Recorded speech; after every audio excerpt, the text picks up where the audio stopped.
Bharat Ratna doctor Bhimrao Ambedkar को कोटि कोटि नमन। ये कार्यक्रम डॉक्टर भीमराव अंबेडकर के जीवन पर आधारित है, जहां भारत की जनता के प्रति उनके योगदानों को पूरी सजगता से चित्रित और रेखांकित करने का प्रयास है। कार्यक्रम में दिखाई गई घटनाएं लब्ध प्रतिष्ठ पुस्तकों से ली गई हैं। इस कार्यक्रम के जरिए चैनल की ओर से एक विश्वसनीय, सजग और सकारात्मक प्रयास है कि डॉक्टर बाबा साहेब भीमराव अंबेडकर के जीवन की संघर्ष यात्रा एवं गौरव गाथा पूरे आदर के साथ घर घर पहुंचे और उनके योगदानों से सभी संपूर्णता में परिचित और आह्लादित हों। हाथ आगे बढ़ाओगे तो रिश्ते को पकड़ लोगे, वरना रिश्ते को हाथ से सरकने में कोई देर नहीं लगती है।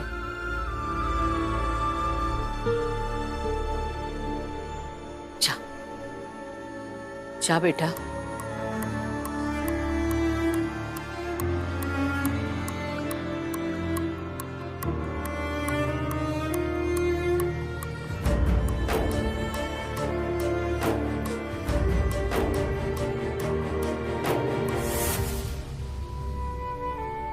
अरे इसमें तो बहुत पानी है, इसलिए इतना भारी हो गया। इससे थोड़ा निचोड़ देंगे तो हल्का हो जाएगा।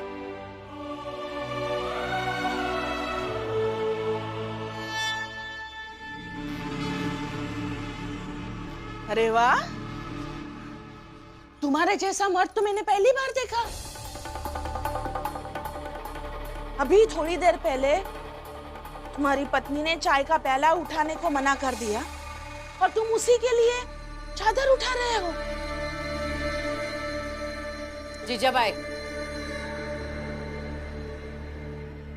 कितना जहर भरा है तेरे अंदर और कितना जहर बोएगी।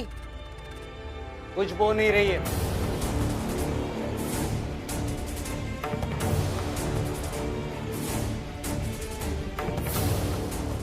जो फसल दिख रही है वही बता रही है। आप भी देखिए ना बुआ, आनंद की मर्दानगी कितनी कमजोर लग रही है कि यहां चादर उठाने आ गया। लेकिन इसे यह समझ नहीं आ रहा है, जिस रिश्ते को बचाने के लिए ये यहां चादर सुखा रहा है, कल इसकी बीवी इसके मर्द होने के वजूद को इसी चादर की तरह निचोड़कर सुखा देगी।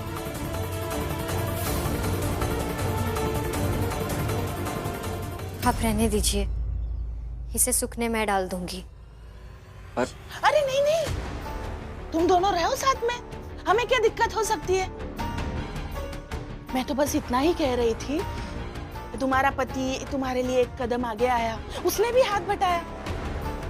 अब तुम भी, उसने वो जो चाय का प्याला रखा है वो उठा के अंदर रख दो।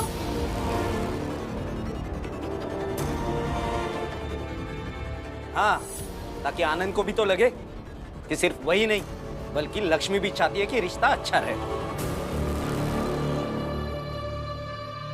और क्यों करेगी लक्ष्मी ये? लक्ष्मी, मत उठाना चाय का प्याला। लक्ष्मी, तुम करुणा की बातों में मत आना। ये तुम्हारे और आनंद के रिश्ते की बात है।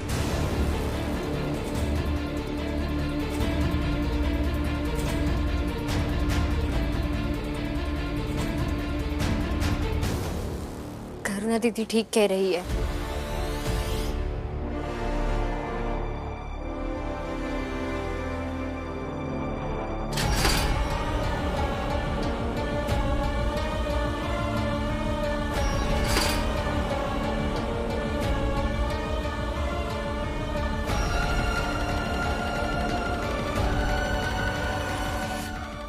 चलिए आप यहाँ से। जीजाबाई, ठीक नहीं कर रही है तू। तेरी ईर्ष्या की आग भीम और रमा से बढ़कर अब बच्चों तक भी पहुंच गई है। तो रोक लीजिए ना, इतने सारे लोग हैं घर में, सब मिलकर रोक लीजिए, वरना पता नहीं ये आग बढ़ते बढ़ते क्या क्या जलाएगी। चाहिए अंदर जाकर देखिए, लक्ष्मी रो रही है, चाहिए देखिए।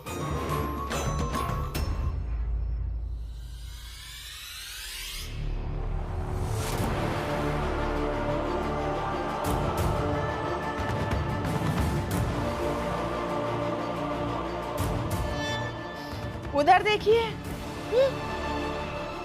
आपकी दूसरी बहू भी रो रही है।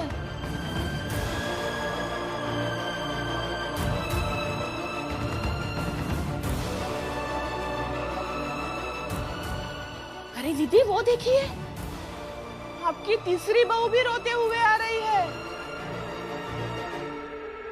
कमाल हो गया नहीं?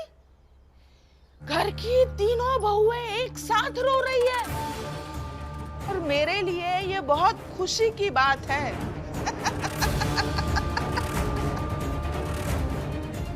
अरे, अब तो अपराधी आप भी बनी।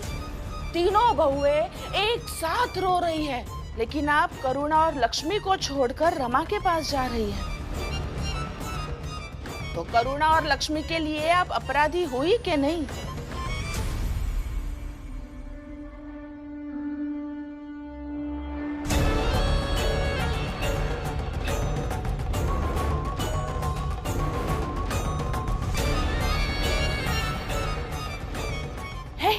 मार खा के आई क्या?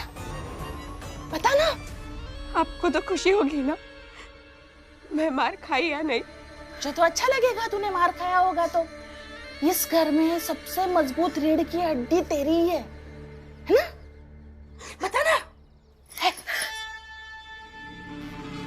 अगर होगी तो भी वो हड्डी तोड़ दी जाएगी। मुझे भीम समझने की गलती मत करना कि जो कहोगी वो करते रहूंगा।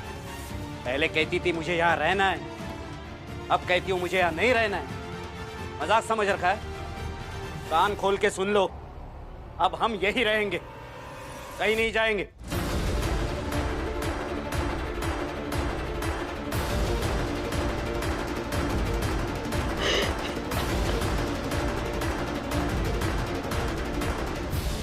करुणा, तुमसे तो पुराना हिसाब है हमारा। अभी देखती जाओ कि क्या क्या होता है। लेकिन चाहे जो हो, मैं ये हमेशा चाहूंगी कि ये आंसू ऐसे ही आंखों से बहते रहे। बहुत अच्छा लगता है इन्हें देखकर, शांति मिलती है। और सोचना, जिस औरत को वर्षों तक चैन ना मिला हो, उसे चैन मिले तो कैसा लगता है? रमा, रमा, रो मत बेटा। क्या क्या हुआ? क्यों रो रही है तू? जब उन्होंने हितेश काका, झोंकू काका और जनार्दन काका का नाम छुपा लिया, तो मैं कैसे बता सकती? रमा, पता ना क्या हुआ? बुआ, उनके ऑफिस में 4 चोर आए थे और वो अखबार चोरी कर रहे थे। उन्होंने उन चोरों को पकड़ा और इस सब के बीच उनका हाथ कट गया है।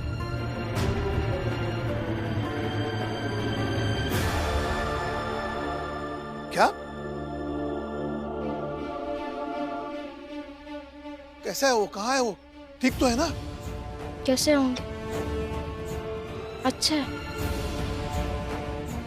अपने सिद्धांतों के साथ, अपने उसूलों के साथ। मैंने कहा उनसे कि आप चलिए और डॉक्टर से पट्टी करवा लीजिए, लेकिन उन्होंने कहा कि नहीं, ऑफिस से छुट्टी नहीं मिलेगी, और अगर ऑफिस से छुट्टी नहीं मिलेगी तो मैं नहीं आऊंगा। लेकिन वो चोर पकड़े गए या नहीं?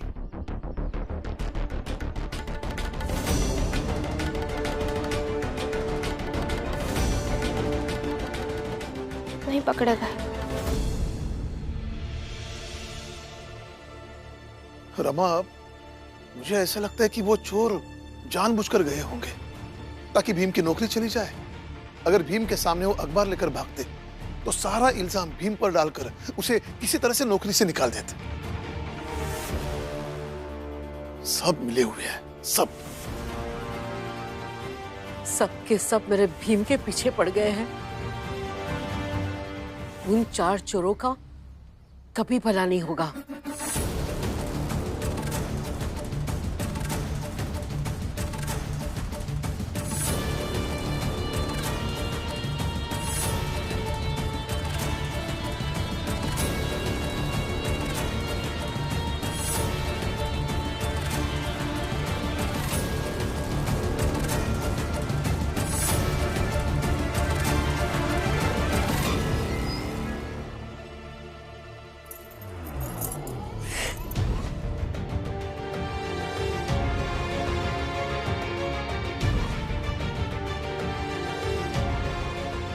तो तुम ये चाय का प्याला नहीं उठाओगी।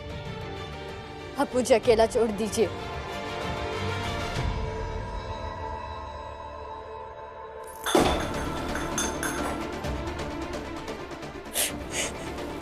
देखो, तुम्हें भी पता है कि तुम ऐसे रोते हुए अच्छी नहीं लग रही हो, इसलिए चुप हो जाओ।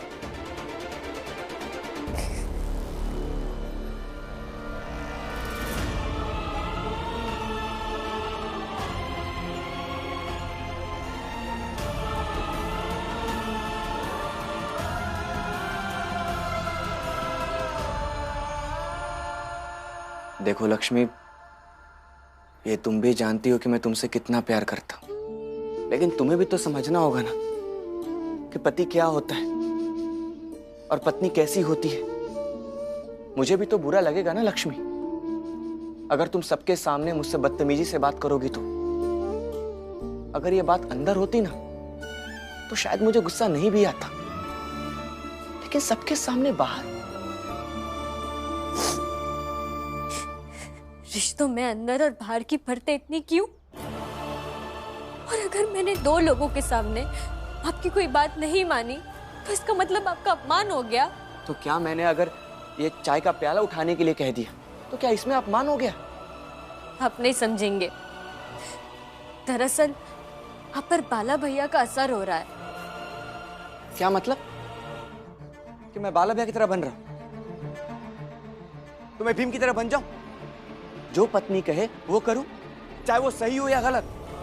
आनंद,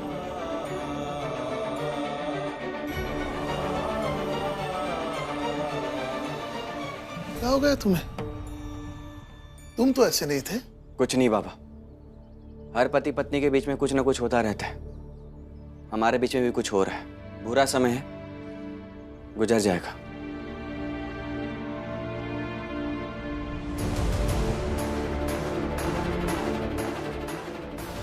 तुम यही कह रहे थे कि रमा जो भी कहती है भीम उसकी सब कुछ बात मानता है। तो जाओ, रमा बाहर बैठी है, उससे पूछो कि वो भीम की घायल हथेली पर पट्टी बांधने के लिए कहते कहते थक गई, लेकिन भीम ने उसकी बात नहीं मानी। बाबा, भीम के हाथ कैसे कट गया? उससे पहले तुम्हें यह पूछना ज्यादा जरूरी है कि तुम्हारी इन हरकतों से तुम्हारी पत्नी को कितनी तकलीफ हुई है। इसके बारे में कभी सोचा है? अगर किसी के बारे में अच्छा नहीं कह सकते हो तो कम से कम बुरा तो मत कहो।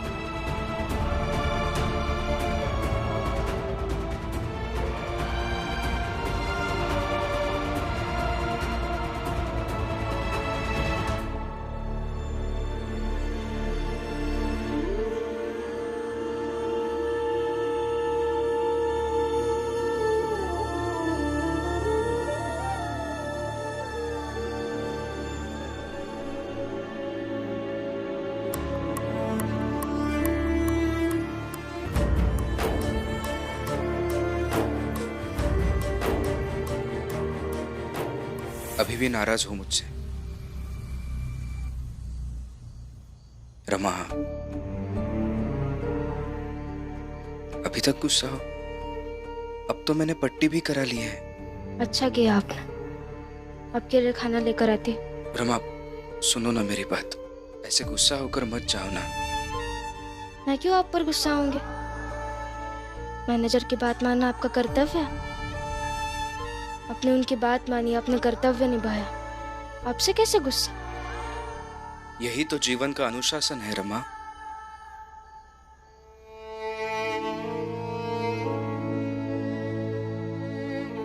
और जिन लोगों ने चोरी की उन्हें पुलिस के हवाले ना करना, ये कैसा अनुशासन है?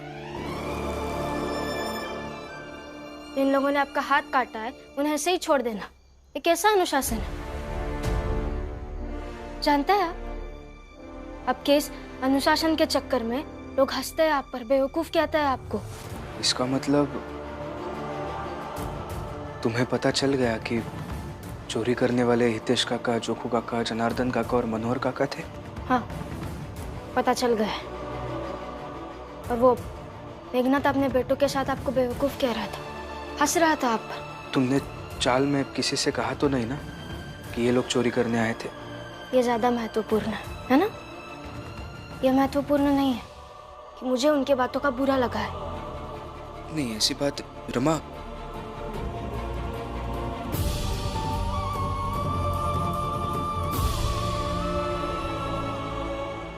ये देखिए, भीमराव और उसकी बीवी ने हस्ताक्षर करके मुझे ये चिट्ठी दी है।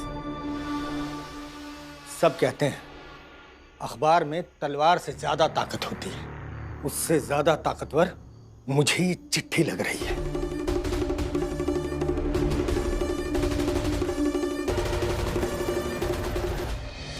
भीमराव ने जिस जिस को चिट्ठी लिखकर भेजी है ना, सब के सब हारे हैं। मैं नहीं हारूंगा,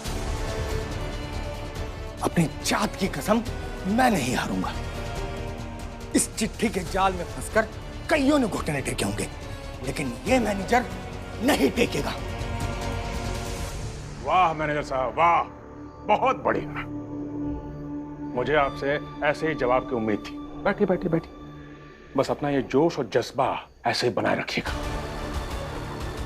महिपाल, क्या बेटा, खाना लगा? जी बाबा। पहले खाना खाते हैं, फिर खाते खाते आगे की रणनीति पर विचार करेंगे।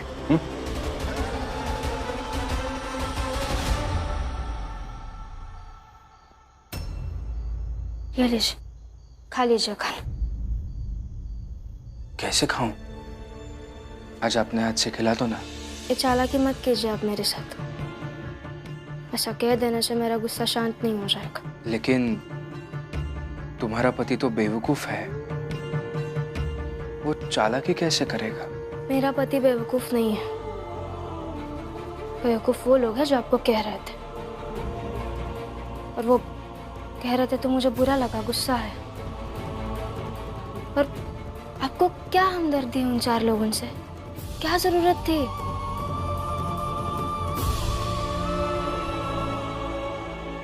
बैठो।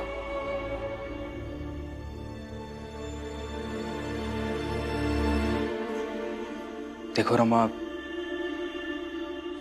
उन्होंने अगर ऑफिस का ज्यादा नुकसान कर दिया होता तो मैं उनमें से किसी को भी हरगिज नहीं छोड़ता।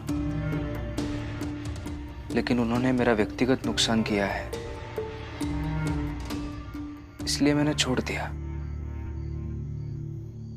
और फिर अपने ही लोग हैं, इसी चाल में रहते हैं। हमारे संबंध उनके साथ चाहे जैसे हो, लेकिन संबंध तो है ना। और फिर जोखू काका को परेशान करना मतलब फुलिया काकी को परेशान करने जैसा है। और फुलिया काकी को मैं दुख कैसे दे सकता हूं?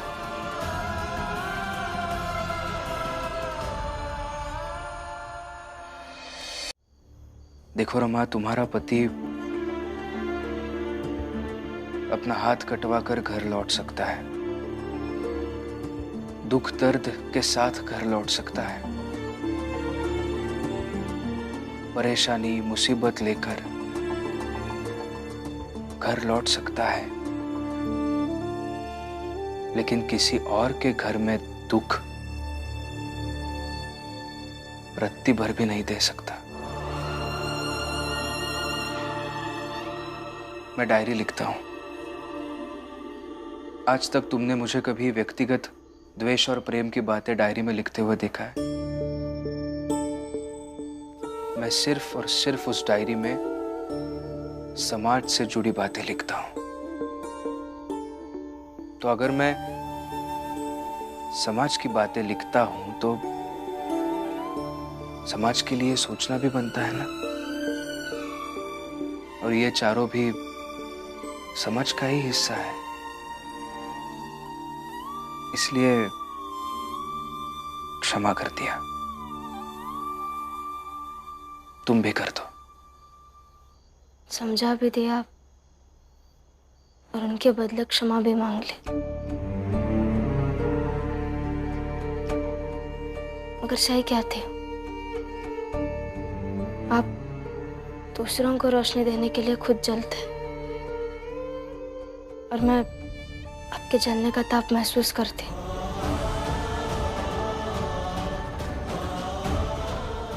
कई बार उसमें मेरे पत्नी वाले भावना भी झुलस जाती है।